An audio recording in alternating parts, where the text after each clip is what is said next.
తెలంగాణలో కేసీఆర్ గారు ఈ మధ్యకాలంలోనే సెక్రటేరియట్ బిల్డింగును 28 ఎకరాల్లో కట్టినాడు.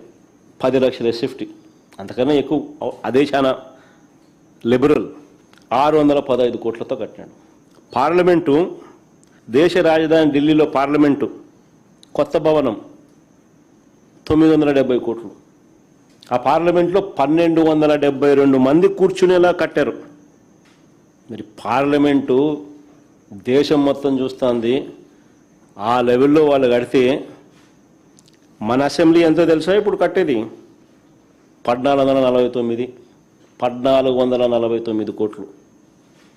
పార్లమెంటు దాటినాం, కేసీఆర్ నెంబర్కు డబల్. హైకోర్టు కోసం మరో 1480 కోట్లు. హైకోర్టు కోసం మరో 1480 కోట్లు వీళ్ళు పెడతా ఉన్నారు. ఏంది నేను చెప్పినట్టు 5 టవర్లు కాక ఇవన్నీ నేను చెప్పేటివి. 5 టవర్లలో అసెంబ్లీ రావడం లేదు, 5 టవర్లలో నీకు హైకోర్టు రావడంలా. అది కాక అసెంబ్లీ పేరుతో మరో 1149 కోట్లు కడతా ఉన్నాడు. హైకోర్టుకు మరో 1480 కోట్లు మళ్ళా కడతా ఉన్నాడు. దీని కంపారిజన్ తెలంగాణలో కేసీఆర్ 615 కోట్లతో అసెంబ్లీ కట్టినాడు.